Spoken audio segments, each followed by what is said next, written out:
Life Sunderland's virtual assembly. My name is Brian, this is Anne, and we are two parts of the Change4Life Sunderland team. A big part of what we do is we work in schools across all areas of Sunderland, teaching about different ways we can keep ourselves healthy. And this goes from delivering school assemblies to class-based workshops to fun-based physical activity sessions. But today, for our virtual assembly, we're going to cover a few different parts of what we believe is a healthy lifestyle. So, what we believe to be the 5 of the key principles of a healthy lifestyle. We're then going to show you a little bit of a demonstration about what can go into some of the kind of sort of like snack foods that we like. And then we're going to give a few hints and tips on maybe what we can have as healthier snacks or healthier alternatives. So to begin with, what do we believe are 5 key principles of a healthy lifestyle? Well, number 1 would say is aim for a balanced diet. Aiming for a balanced diet doesn't mean cutting out everything you enjoy. It just means trying to get the right nutrients that our body needs. So this could be one of the 5 main food groups. So we've got 5 food groups, which are carbohydrates, which give you lots of energy.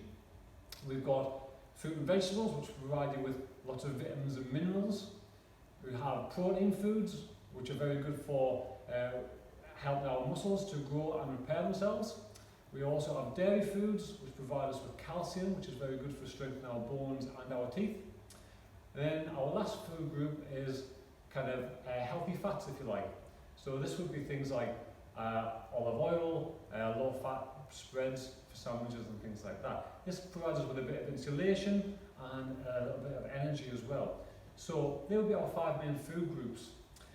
A great resource for that, if you want to find out more like foods of examples of those food groups, we can have a little look at the Eat Well guide. If you go on the internet and search for the Eat Well guide, it'll show you a lot more information there. Our second key principle would be regular physical activity. And at your age, you should be aiming for at least 60 minutes of regular physical activity every day. And now this could be a specific sport, or it could be something as simple as taking a walk instead of going in the car somewhere. It's important for physical activity that you find something that you enjoy. Okay, that's a really good way to kind of sort of allow you to do that more often. Find something that you do enjoy. Third principle we would say is get plenty of sleep on a night. Yeah, ideally around about 8 to 10 hours. If you're well rested the next day, you're going to not only feel better, but you're going to have a more productive day, and you also have a stronger, healthier immune system, which is going to leave you less at risk of developing flus and bugs and health conditions as you get older. Our 4th principle is keep an eye on your screen time. Okay, we all have smartphones, tablets, game consoles, smart TVs even, yeah, which are all great for not only information, but for entertainment and even socialising. But if we're on these for excessive amounts of hours every day, then it could start to lead to a poor night's sleep. We're not getting that 8 to 10 hours. Yeah, it could also lead to less physical activity, where we're spending more time sitting instead of moving around, which could then lead into affecting our mood and our health as we get older. And our 5th principle we would say is be mindful. Yeah, what do we mean by being mindful? So we mean by just trying to, if you complete the task, try to complete that task and only focus on that task. A lot of the times we can do things where we're thinking about other things, we think about what we're going to do later, we think about something that happened earlier on, but try as much as you can just to be in the present moment, looking at what you're doing at that time. Another way of being mindful is actually practicing a formal kind of mindfulness, such as meditation, which can be really good for boosting our mood and help us feel more calm and relaxed.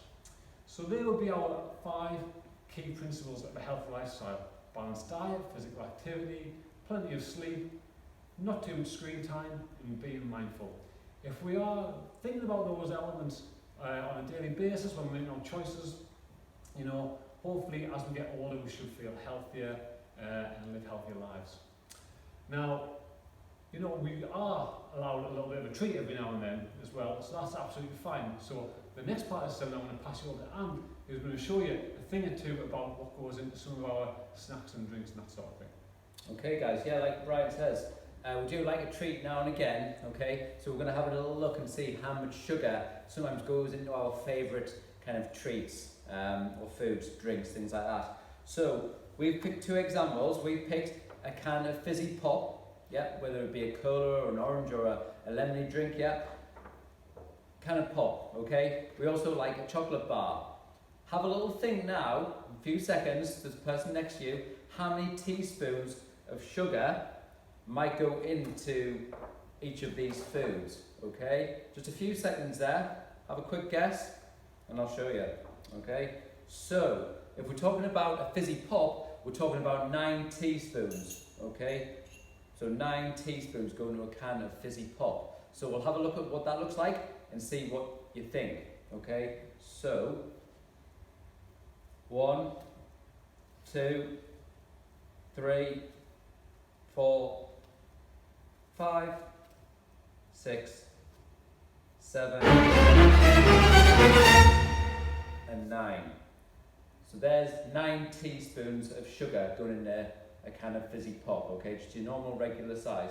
Looks quite a lot, Brian, yeah? It's quite an amount already, yeah. Quite a bit already, yeah. So, if we then think about a chocolate bar, if any of you guessed right, this is 8 teaspoons of sugar, okay? So we'll have a look at that. So there's 9 there already, so we'll put another 8 in.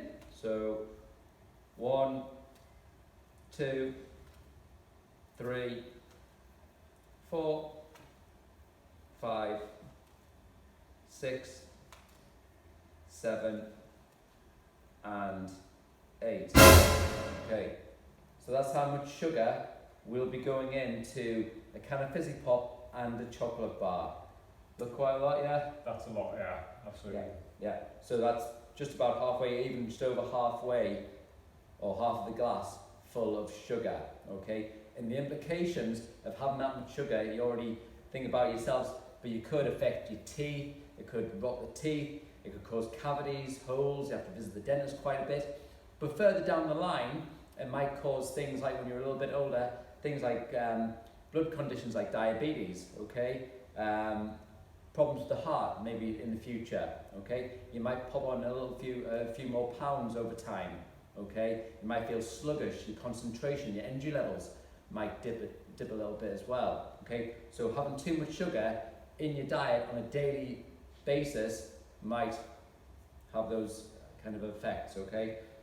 Other things to be aware of, okay? Energy drinks. If anyone has any drinks on a regular basis, these contain a lot of sugar, okay? So, there's 17 teaspoons of sugar in this glass. Some energy drinks, yeah, because there's different varieties, different amounts, can have about that much in as well. Will have been known to see energy drinks with 18, 19, 20, yeah, about that much sugar in, okay? So just be very, very aware of how much sugar goes into these foods we've talked about, okay? So we're now going to move on and talk about what might be a healthier swap, okay? When we're talking about healthier swaps, guys, we might find that the best swaps you can make are, instead of having an energy drink or a Fizzy Pop, it might be water or milk, okay? Okay? If it's fruit, that's a much better choice than chocolate, cakes, biscuits, things like that. Rather than having takeaways, you can make your own version of a takeaway. Okay? So lots of different ideas there. Brian, yeah? Yeah. Like I'm saying that if you do fancy sort of something that is maybe more of like a fast food or something like that, there are also healthier options that you can go for there. For example, if you like pizza, yeah, there's lots of different toppings you can have on pizza. If you choose a topping like pepperoni or something like that, yeah, you're going to have quite a lot of extra fat in there, you're going to have quite a lot of extra salt. Could you still have a slice of pizza and swap that pepperoni for a vegetarian option? Something that's still going to give lots of flavour, like kind of onions, peppers, mushrooms, sweet corn, things like that. But you're going to have a lot less fat and you're actually going to get some vitamins there as well. So that would be a healthier option. Another one would be is if you do go to a burger restaurant and you're going to get a beef burger, instead of going for the biggest beef burger that you can get, you know, might have like 3 burgers in there or something, lots of cheese. Can you just choose a single burger? So you can still have something, but it's in a little bit more moderation. Same goes for drinks as well. If anyone drinks like the full sugared versions of pop, you know, going for a sugar-free version or a no added sugar juice, that would be a healthier alternative to having something that's got sort of 9+ teaspoons of sugar in. So it's not saying that kind of, you know, we're never going to have versions of these foods ever again. Yeah. It's about sort of just trying to get that balance right. Ideally though, trying to choose the healthier options, such as your kind of like your pieces of fruit, your veg sticks with like healthy dips like hummus and things like that. Healthy drinks as well, like water and things like that. So, absolutely, definitely. Yeah, so Yeah, cool. So just to summarise, guys, hopefully you've taken something away from today's assembly and it's kind of opened your eyes a little bit to how much sugar goes into certain foods and drinks, and has made you think a little bit about your lifestyle. And just to summarise, try and stick to those 5 key principles that Brian went over at the very beginning, okay? So our physical activity, try and get that up, yeah? We'll keep it nice and high if you're already active. Your diet, okay? Like we mentioned, the different food groups, okay? Sleep.